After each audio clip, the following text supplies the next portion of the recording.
Good evening, everyone, and welcome to tonight's virtual Alumnights Calgary edition.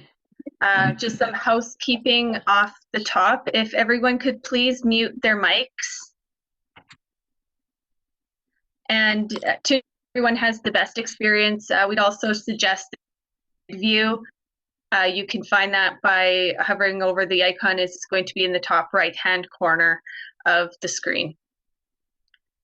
I'm Erin Krusch, and I'm coming to you tonight from Treaty 7 territory. I'm a proud USask alumna and co-president of the Calgary Alumni Network. I got my first degree from the University of Saskatchewan in 1999, a BA back when they still gave 3-year degrees, and then I graduated from the College of Law in 2002.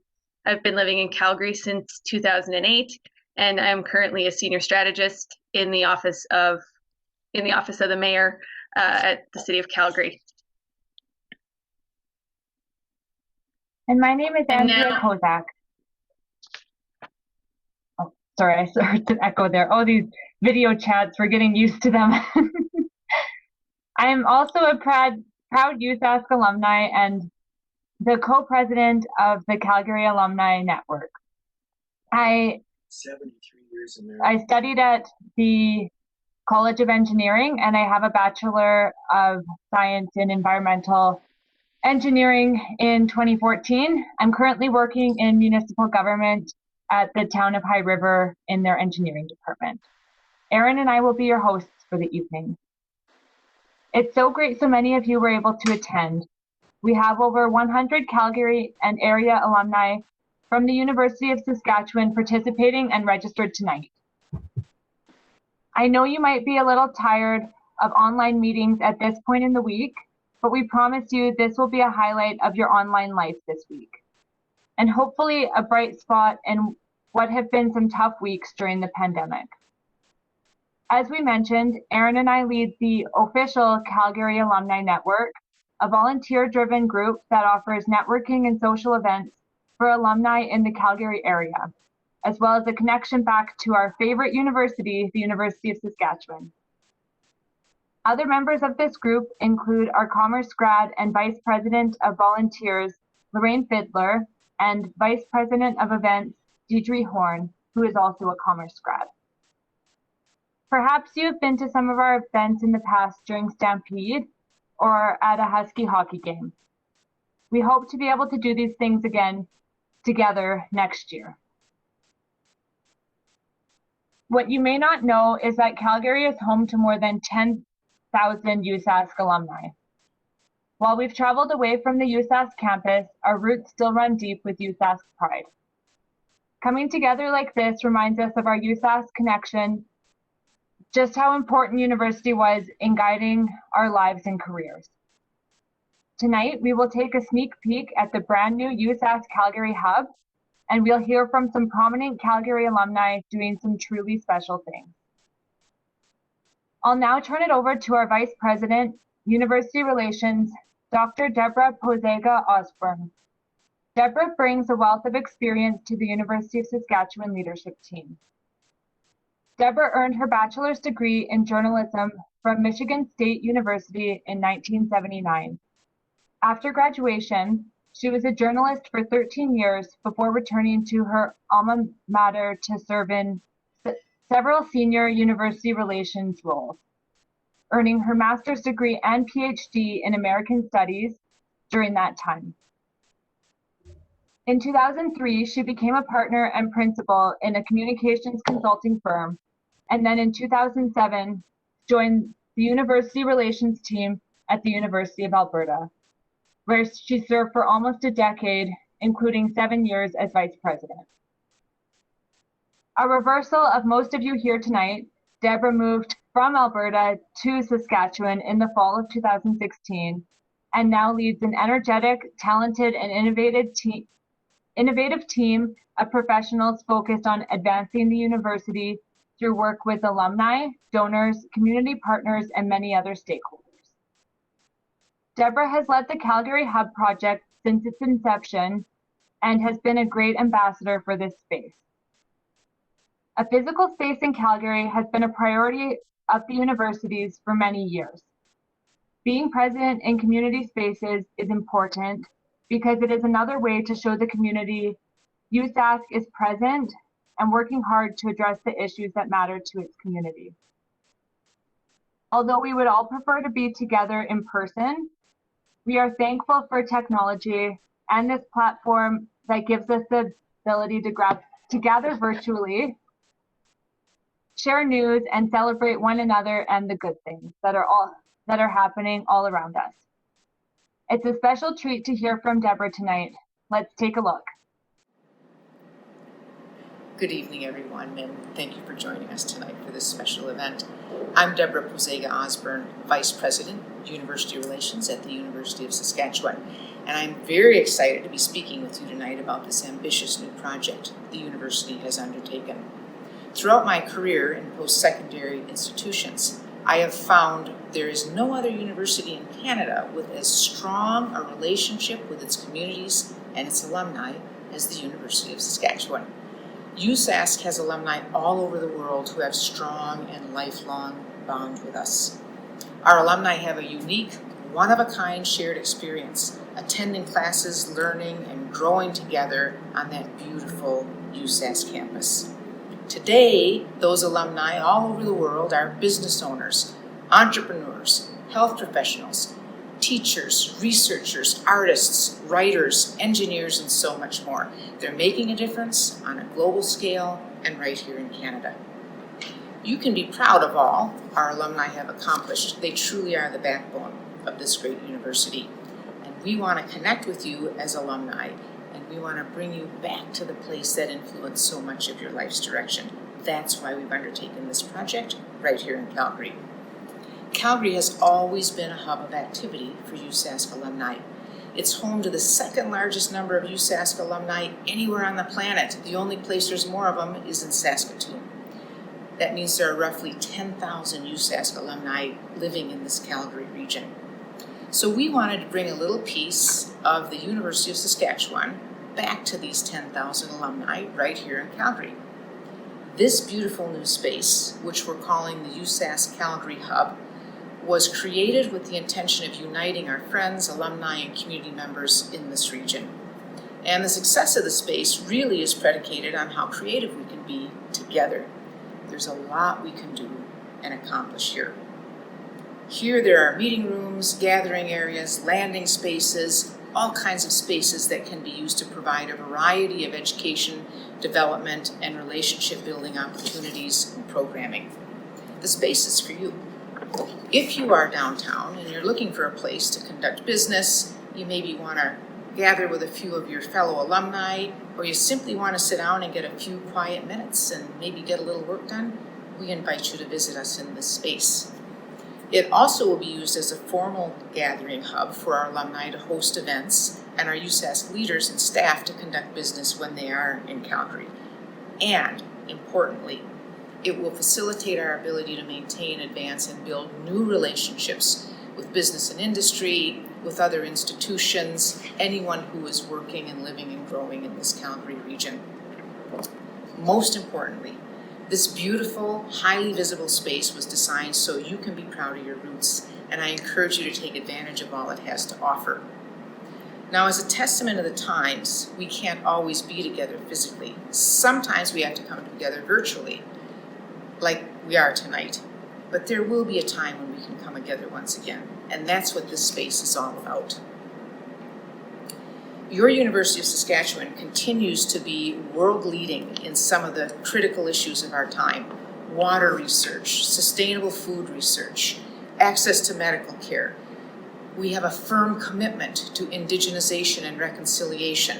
We do so much that has such an impact across Saskatchewan, throughout Canada, and around the world. That's why we need to be sure that we are intensely outwardly facing and that we're present where people need us to be present. This innovative space allows us to be present for our alumni and for many others.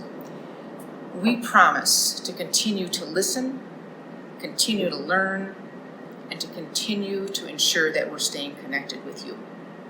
Now, personally, I am eager to move forward on this project and open these doors to our Calgary alumni and community. I've talked a lot about our amazing Calgary alumni, and we're lucky to hear from some of them this evening in this virtual space. The alumni here tonight are examples of the innovative, creative, and important work being done right here in Calgary. I want to thank you all for participating and for sharing your story. So thanks for everything you're doing. Thanks for being with us tonight. And I look forward to our continued good work together. Thank you, Deborah, for your words and for leading this amazing project, which I'm sure so many. I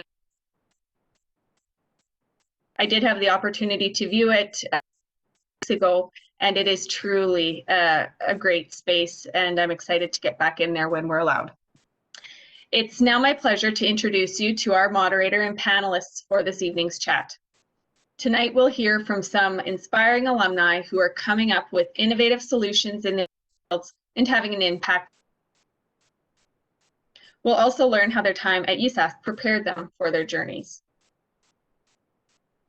We'll be moderating. Received his bachelor's in 1993. We're lucky to hear from Graham Mathias, who received a Bachelor of Science in Sport Physiotherapy. He co-founded One for the Road Brewing Company. Here tonight. Stephen graduated in 2011 with Chief Marketing Officer that will explain it a lot better than I can, but mental health space and is an important community need. Unique experience, and I'm very much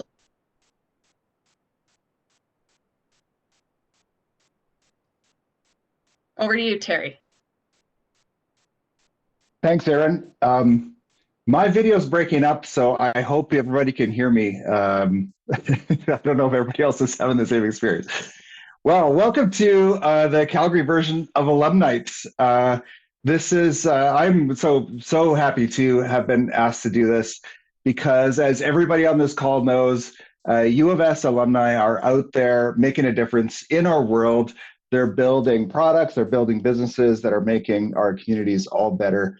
And so tonight we get to have a great conversation with a couple of people who are doing just that, tackling issues that matter on the world scale and here at home in Calgary. So let's get started with, I don't know if this was brought up. Where'd you guys grow up? Because we're at the Saskatchewan thing going on here. So what Saskatchewan town are you from? I'm from Melfort. I'm from right in Saskatoon, actually. Saskatoon? Oh, you're muted, Steve. Yeah, there you go. I'm from Macklin, same as Aaron, so small town. Oh wow, small town. I was looking at the list, and I'm gonna shout out to a couple of my Melfort pals who are on the attendance list. So let's start with U of S. Okay, so Louis can't be one of the answers, but where were your favorite places to hang out or your favorite memories from your time as a student at the U of S? Louis can't be an answer. That's mine. I actually spent 4 years working at Louis, so it really was one of my favorite places. Oh wow! You know, but being in the College of Physical Therapy, we had in the St. Andrews building. It was a pretty small, intimate building, and I mean there was only 30 people about per year in there, and 3 years in there. So you got to know everybody fairly well. So there was the lounge in there that was always a lot of fun for sure. Yeah, Stephen, what about you? Funny enough, I actually also worked at Louis for a little while, but that I won't with that one. I think I'll go back to my my orientation week. I think orientation week's just that kind of moment where it's all in front of us. It's the independence, the utmost independence we've ever had in our life, coming from various kind of small towns across the province. So that was a pretty special moment. And then maybe LB5Q, I had the opportunity to plan that. So that's the big barbecue that I'm not sure if it still exists to the same capacity it did, but it was 3,000 people and chaos ensued, but no one perished and everyone survived. So that was my bringing accomplishment. I remember, I don't know if this is, I was a Commerce grad, and I remember the Big Brother, Big Sister barbecue being, actually, some of my closest friends are still people I met at that first day there. Fresh face out of Melfort. Okay, so there's a couple of themes I want to hit as we go in, because, and they're actually I think relevant to both your businesses. So one's funny, but one of the things I think about when I think about Saskatchewan is resilience and grit and that kind of work ethic kind of thing. So that's going to be a theme as we go through as entrepreneurs. The other thing, and then Stephen, I think that applies directly to your business. And Graham, I mean, we think about beer, so that's another thing. But let's go back a bit. So tell me about your journey to Calgary. Stephen, why don't you kick us off? Tell me about your journey to Calgary, and then how Headversity got off the ground, and sort of tie those things together. Sure. I'm getting a bit of an echo. I think that's better. I was in Toronto for 8 years. Once I graduated, I was out there in the ad industry, and a colleague of mine, actually a good friend who I grew up with, and now the CEO of Adversity, he was looking to do his psychiatry residency, and I actually put a full-fledged recruiting campaign to get him out to Toronto to recruit a buddy out there. And we got involved in a documentary project. It was on a mental health, concussions, and hockey players, and kind of how those three, were symbiotic, and how one led to the other. And it was kind of a project we fell into.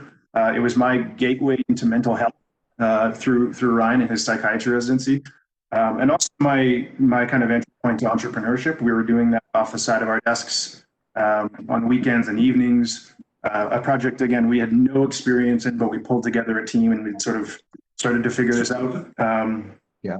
And that led to, when we were done with that, we were kind of feeling this void, and that entrepreneur spirit had kind of been tapped into.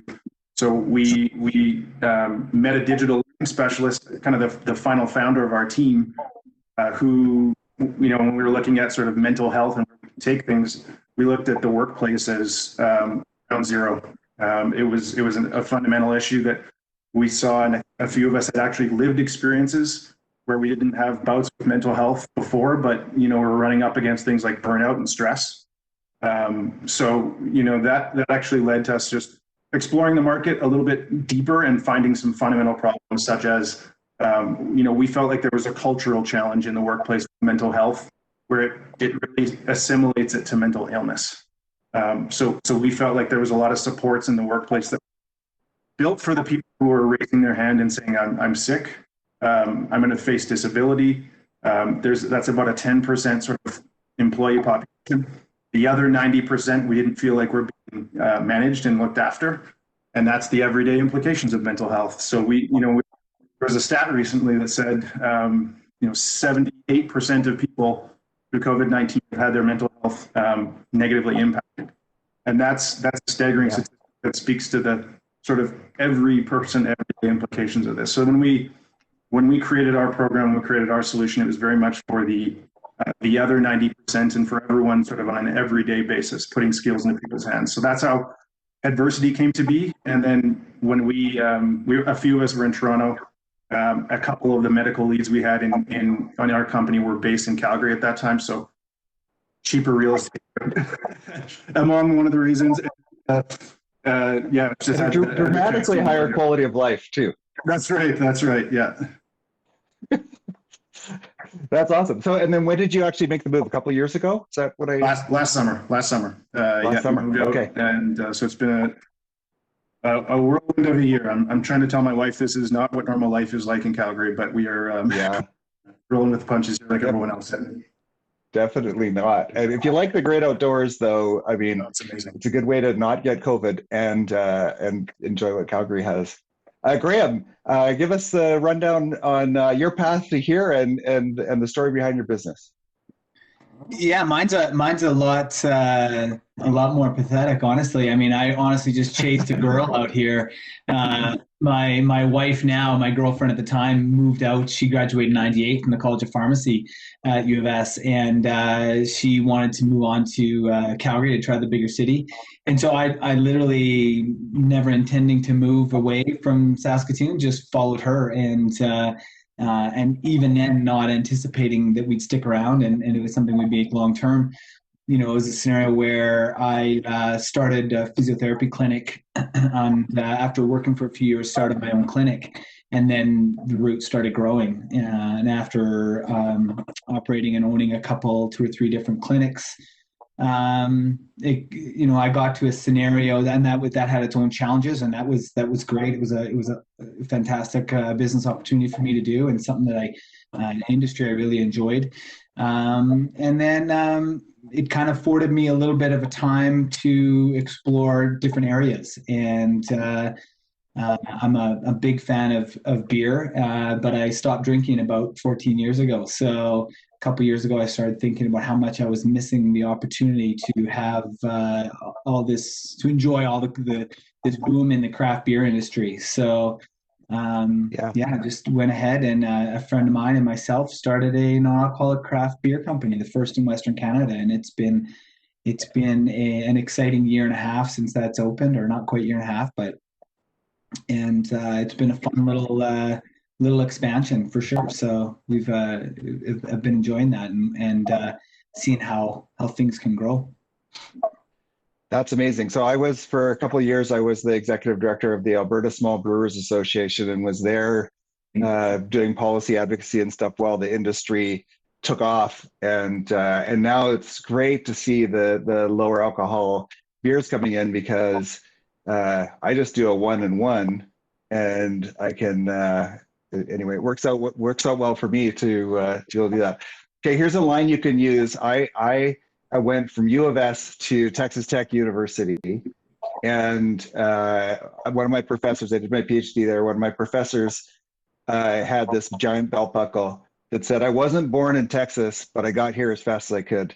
So that's my line for Calgary. I wasn't born in Calgary, but I got here as fast as I could. And I think a lot of people that might still live in Saskatchewan would have the same thing. Okay, so let's talk about this resilience and grit thing, because if there's ever a time when we needed to have that at our core, it is now, during this, when the entire world changed for us.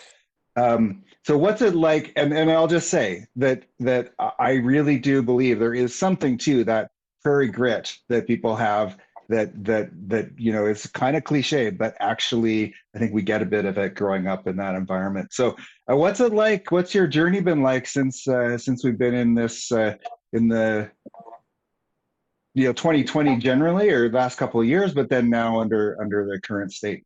Graham, pick it up, keep going, and then Stephen will come to you after.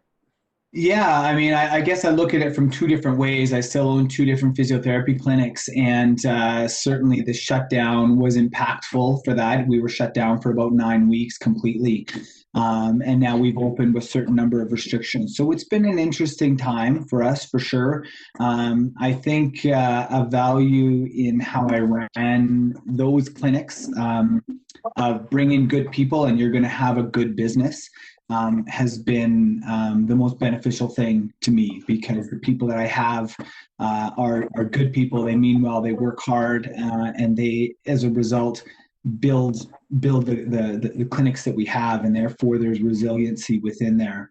The beer industry itself has been a little bit different. I think typical alcoholic consumption has increased with COVID and with the changes there. So the first, the hockey stick start that we started with kind of leveled off. And now we're seeing it as people are like, wow, we need to get a hold of things again. People have turned back to the 1-in-1 and different things like this. And non-alcoholic has been something that's grown again in the last few months. So it's been an interesting time to stick handle through. There's no doubt about it. Mm-hmm. Any other U of S alums on your team? Your various teams?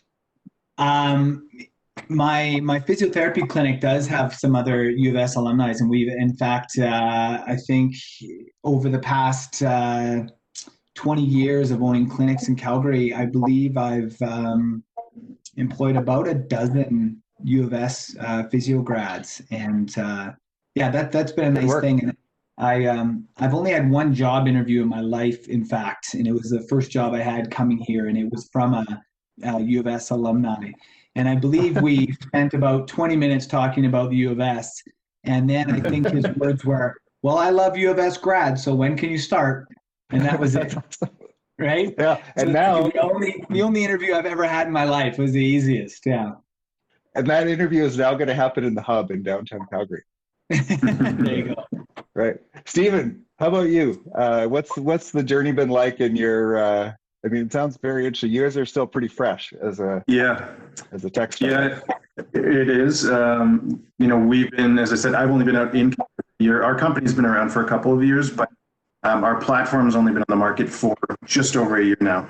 So, and we're all first-time entrepreneurs. So this is all like the normal that we've all been experiencing, or the abnormal of 2020 has been, it's all new to us.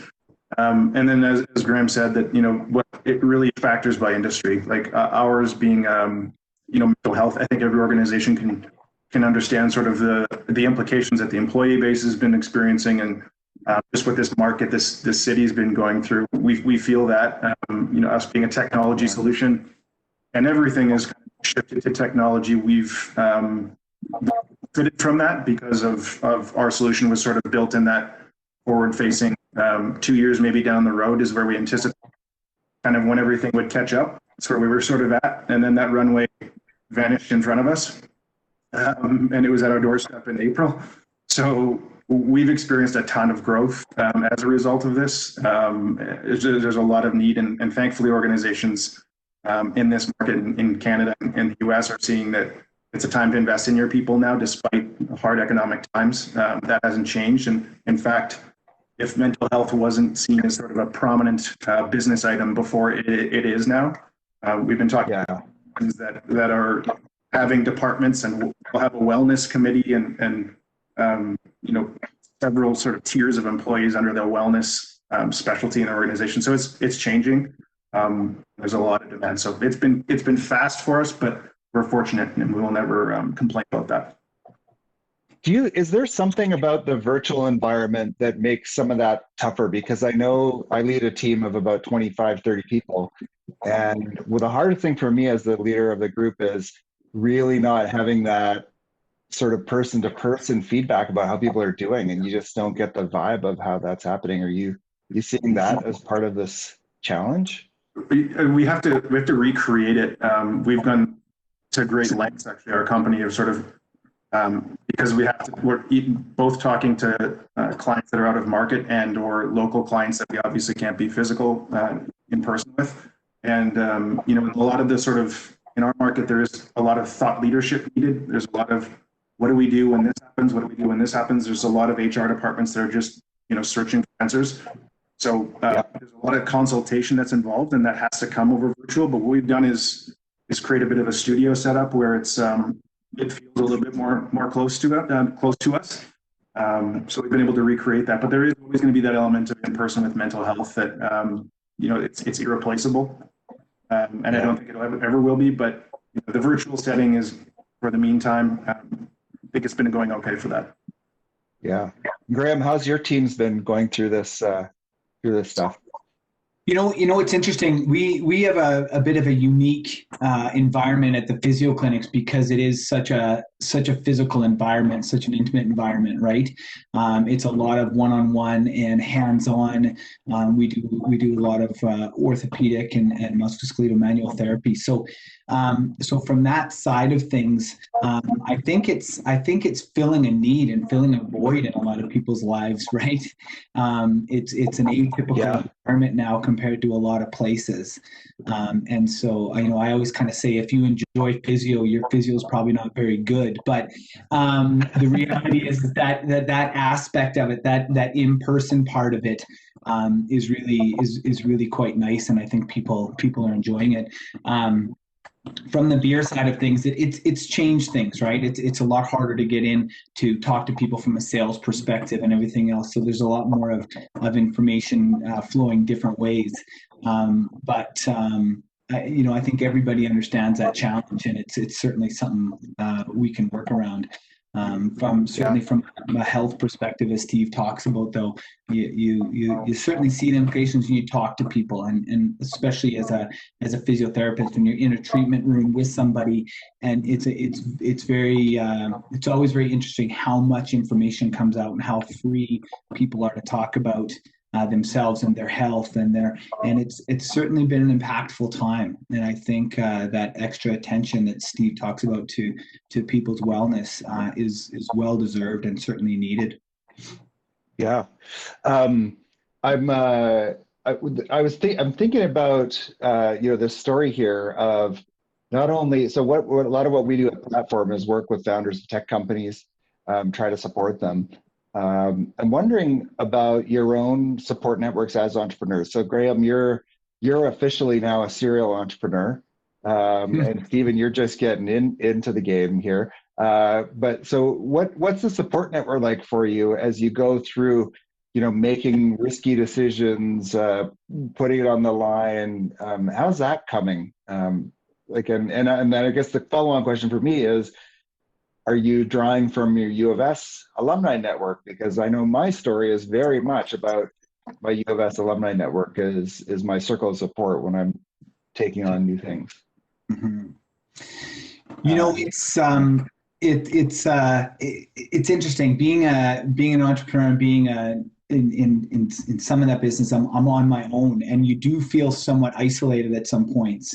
But the more that you reach out, and certainly in this time of COVID, and what we've gone through in the last 6 months here, there's been more collaboration with small businesses in the area than I've seen in 20 years. Right? There's never been this type of need for it.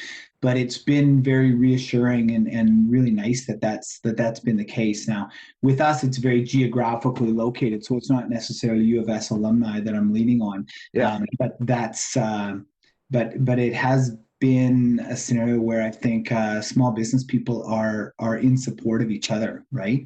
It's a nice feeling, and it's nice to have those people in your corner. Those are some very powerful people. Yeah, Stephen, what about you? What's the network like around your company? Mentorship is. I'm also like Graham. It's not a huge USask contingent, although I do have a fellow co-founder who's a USask alum. But so we have a pretty diverse.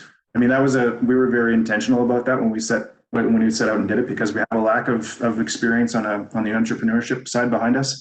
We sought out to get an advisory committee and mentorship that was really our blind spots, every possible blind spot we could foresee.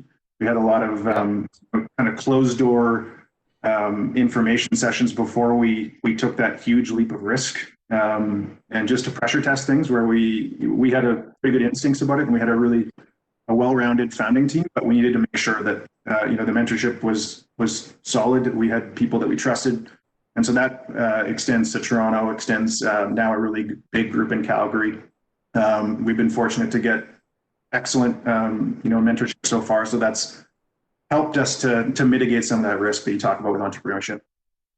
Yeah. What about, okay, let's talk about a fail or two, if you're willing to share. It's always, it's so easy to talk about all the good things and that, but when there's risk involved, there's some portion of what you do is going to be a failure. Do you have any, and it doesn't have to be from your current business, but do you have any failures that you want to share with with everybody here? I don't have any, so I can't. You're perfect. I can share one. We had, we as an entrepreneur, especially in tech, you have to sell forward. You're selling on an idea, and sometimes in the early phases of our company, it was on a PowerPoint, and there wasn't so much of a product behind it, but we were going to get there. We had got introduced to a big company, a really big enterprise company, way too early. And we had the audacity, and we were, really hungry, and we had a great idea, but it just was too early. It blew up in our face, and I'm not sure it'll ever come back. And that was unfortunate, but that was a fail for us. Oh, those are good ones though. When it's like you're biting off too much you can chew. That's awesome. That's good. Good to see. You'll get them back. Graham, do you have any? Oh my gosh, it's interesting. Is that I think that's how I've learned everything I've learned is through errors and mistakes. I laugh that every decision I make costs me somewhere between $2,000 and $10,000, and because I do it wrong the first time. But the reality is I learned how to be a physiotherapist at school, right? And I think U of S does really well at preparing physios to be physios, right? Coming out of that college. And we've certainly seen that as we've hired physios from the U of S. But the business side of things is truly something that we just learn by making mistakes, right? You learn by investigating, making mistakes. Hopefully you do the odd right thing in there and learn from the mistakes that you made, so you do it right the second time. But there's no doubt about it, and that persists. I mean, I've been a business owner for 20 years now, and in my new venture in the beer world, I just recently actually had a meeting with a fairly big player, and that I was really lucky to get this meeting. And I didn't realize how ill prepared I was until I got in, and I didn't realize what big business was all about. I've been very much a small business person. And there were some questions being asked and some things, and I literally came out with, I'm a physio, man. I'm in healthcare. I don't know. I totally threw my hands up and went, I can't even lie to you. I can't even pretend. And his answer essentially was, you're lucky that I like you and I like your product so well, because most of the time I would kick this person out and tell them never to come back if they weren't prepared. And I was like, well, thank you. There's also the Saskatchewan likability factor that I think you take that you could take that to the bank. But that's good. Okay, so let's bordering in on getting into the last little section here. So let's actually go right deep into those university years on that beautiful campus, and some highlights of how you think that prepared you for the things that you've been facing, the things that we've been talking about to date. And so I'll throw to Stephen on this one to kick us off, and we can sort of go around with that. I think for me really was when getting involved with student associations. So the Edwards Business Student Society was one that was where I planned the LB5Q, and I had a couple of years working in that group. And I think for me that was it was kind of a transformative experience. You can start your academic career as a professional, kind of the bridge to your professional career. You get connected to a lot of people. You understand the power of connections and why networking is so important. I had the fortune of going to attending a few national conferences where I got to outside of the USask doors, but got to meet students from across Canada. And I thought that was just at the time I was relishing in that. And then, there was one particular event when we did that. I think we were in Montreal, and there was 200 or so students, I think, in a room, and there was a keynote speaking to us. And he said something to the effect of, if everyone in this room exchanged business cards, you'd never have to hand out another resume in your life.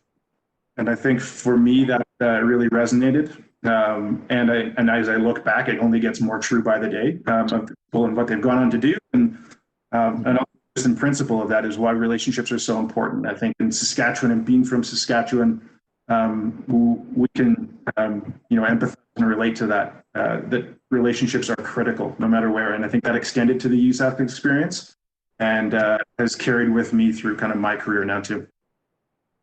So this is, we at Platform Calgary are very, very focused on what are the critical success factors for entrepreneurs and innovators, because we think that's going to be what powers our economy going forward here. And it's really interesting that just purely connectivity and network is dramatically impactful on your probability of success. So it's, the more highly connected entrepreneurs can be up to twice, to grow twice as fast and twice as big. So that absolutely resonates. And interesting that it's almost like, and I had this experience through ITech at the U of S, that I got to basically run something. I got responsibility, and it was a great campus to get engaged with. Easy to engage, easy to work as a student beyond just in class. Yeah, Graham. How about you? Yeah, you know what? Similarly, it's kind of what I was going to speak to as well, Stephen, is U of S is a very unique campus is that it has so many different colleges and so many people studying to do so many different things. And there are people that enjoy the similarities. Everybody's proud to be from Saskatchewan. And I think that when you reach out to somebody, just like when someone reaches out to you, I heard you're from U of S, I heard you're from Saskatchewan or whatever, you were more than happy to help that person have that conversation and be that resource for them. And you really feel that as a community when you reach out, whether you're looking for a lawyer or a doctor or whatever, right? Whatever that is, there's somebody and there's some connection there, and it's such a big deal. I know when I'm hiring people, and especially in the physiotherapy world, you have to deal with the public, you have to talk with people, and if you don't have those skills and that ability, then it doesn't matter how good your skills are as that therapist, you're not going to put people at ease, you're not going to make them feel better. So it's such an important thing, and I think it's not just about being social. You certainly need a certain amount of competency in your skill or in your craft, but that working at Louis put you in touch with a lot of people in a short period of time. And you talk about that Saskatchewan likability. And I just think those connections and that personability, and it was such a great positive environment to learn at and to foster those relationships. It's amazing. Go ahead. Sorry, Terry. I was just going to say, to piggyback off that, it is amazing that Saskatchewan likability, how it carries with you no matter where you are. I mean, in Toronto, I was just getting started in the ad industry, and it was projected onto me all these values, and I was this trustworthy, responsible, roll up your sleeves kind of guy, and I didn't have to do a thing to get that reputation. But there wasn't always a good thing, but mostly good thing. Getting that wholesomeness from Saskatchewan. Yes, that's fantastic. I was gonna follow up Graham, because in a lot of ways we're talking about a culture. And I kind of wonder about the culture of Saskatchewan, and then what it takes to be a great physio, and whether there's kind of a relationship there, because it sounds like you enjoy hiring people from that school. And is that part of what makes it a great place to hire people from? Yeah, there's no doubt about it, right? In all honesty, when I'm hiring somebody, I mean, you have to look at a resume and see that they meet certain requirements, certain minimum requirements, and then it's a matter of who is this person and what are they doing. And people are always shocked because my first interview with them typically doesn't even touch their resume, right? I've already looked at it and I know whether they're worthy or not from that aspect. And then it's a who are you, and do you fit in here, and are you going to put my patients at ease and make them comfortable and show that you're confident in what you do, and then if they can pass that test, then we go on to what are your skills and what are your ambitions and where you see yourself going professionally and whatever, right? So it's a big player in who gets hired at my clinics. There's no doubt about it. Yeah, fantastic. Great. Okay, so we're going to go lightning round. I think our timing, I have no cues on this at all, but I think I'm supposed to be wrapping up in the next sort of 5 minutes. So we're going to go with some lightning round questions. I am the master of all of what's happening now anyway, so too bad if that's not what we're supposed to be doing. So I'll just add more questions if we need to go longer. Okay, so my first question in lightning round is, do you own a pair of Husky sweats? Not anymore. Not anymore? Did you? But you did? They were part of the... Yeah, I had multiple, but not. I do have Husky shorts still that I haven't worn in 20 years, but they're still, I will not throw them out. Stephen, how about you? Yeah, I also don't. I had an unfortunate elastic incident that just didn't survive it. So I think my wife is aggressively on the prowl to find me some. So I'm not going to buy myself any, because I'm assuming that'll be a stocking stuffer fairly soon here. Those were the best sweats. And for the record, I have 2 pairs, and I think they're probably 25 years old. Where was your favorite place to study at the university? Stephen, you're first. Favorite place to study? I mean, I'm gonna be boring. I think it was I drilled a lot of hours in the library. So I mean, I was pretty dark and dingy in there. So I think it was in the arts library that I spent the most of my time. Yeah, different floors of the library that were positive experiences for me. But I think my last 3 or 4 years were the basement at the university hospital. There were some rooms in there that no one really knew where you were, and you had some good quiet time in there. For me, it was the Commerce Reading Room, which I don't know if that's still there, but the Commerce Reading Room was the place to study. And if you really wanted to study, you go to the law library and find a quiet place. But that it was more the place also to figure out where you, yes. And I think I pretended to study playing pool in the arcade thing there that was there. Okay, favorite place to eat at the university. Favorite place to eat. Graham, you're first this time. Yeah, you know what? I'm going to go off the board on this one. Right across from Place Riel, there was, and I forget the name of the building there, but in the basement, there was this little catering company that ran the restaurant down there, and it was awesome. And I don't think many people knew about it. It was never busy, but it was so good. Nice. Definitely and it's like an unnamed secret restaurant that nobody knows. Okay, Stephen. Lydia's. I just spent so much time there, and I ate a lot of food, a lot of dishes there. But I was a Lydia's fan. So, Lydia's. I meant Louise, not Lydia's. Wrong out.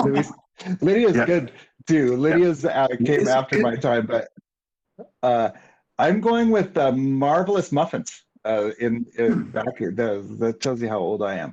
Marvelous Muffins franchise down in the campus there was where I had my favorite place to eat.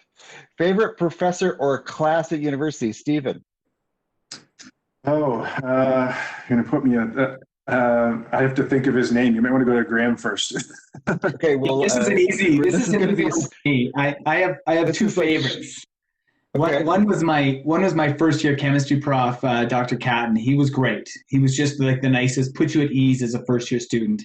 And then later on, one of my professors was Dr. Chad in phys ed. I took some phys ed classes, and she was my exercise physiology prof, and she was great, and I loved her, and I did my biggest project ever with her and worked so closely with her. And I remember in the middle of this, I think it was like a 75-page semi-thesis thing that I did. And in the middle of it, I wrote, Dr. Chad, if you're still reading this, I will buy you a beer. And she never got a hold of it. So I'm not sure she actually read it.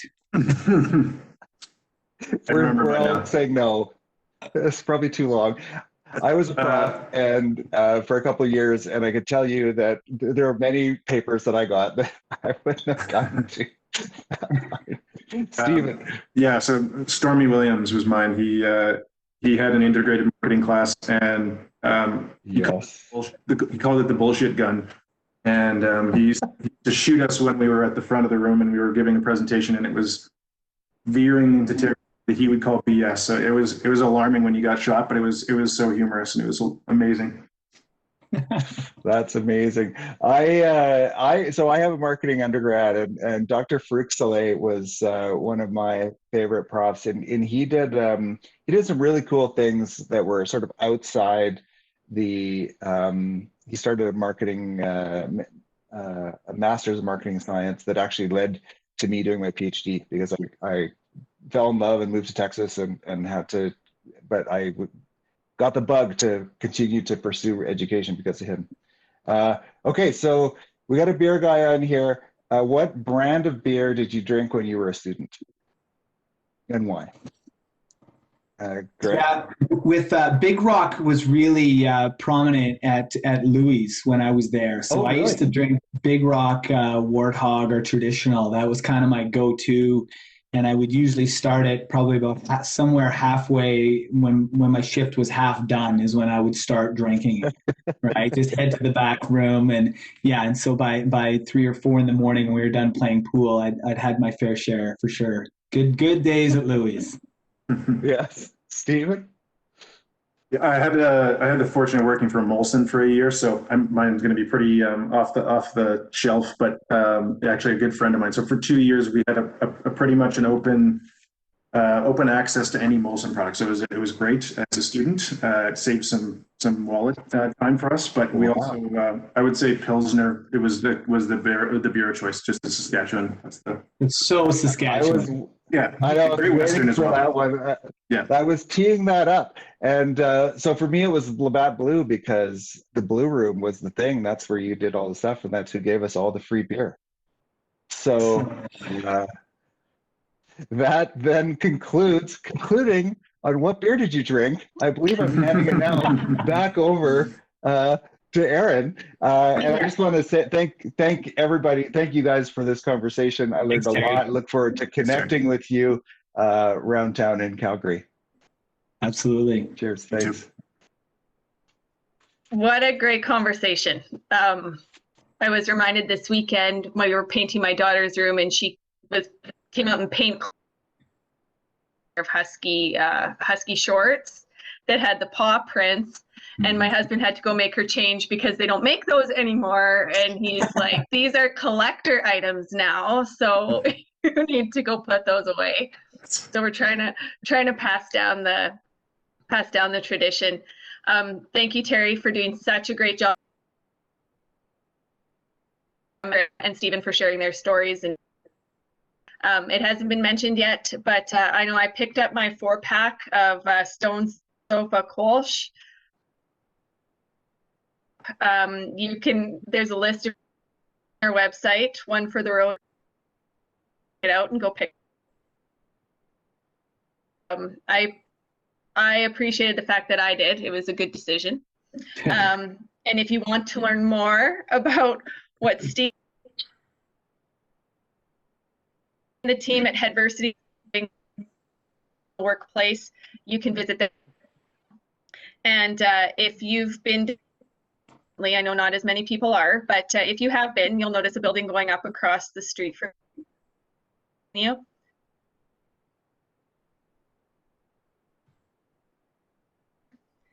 And to fill it, I think you have 40 tenants right now so far, and it's going to be the center of the innovation ecosystem here in Calgary when it's all said and done. And I know we're really looking for an amazing asset in our community. And so I also would be remiss if I didn't thank everyone who's still here online for taking the time out to be here with us and to listen and share these stories.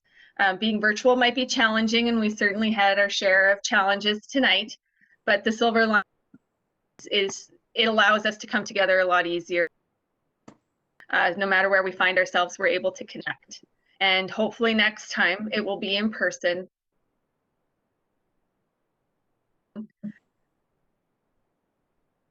Excited for the opportunity. Great, and I think having in-person events. We're interested in knowing you can visit, check your email. But there is a way to contact us at that usask.ca, and we will again.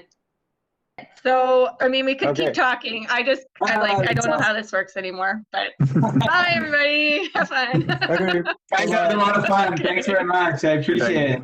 Me too. Thank you. Yeah. Take care. Bye-bye. Thanks, you guys.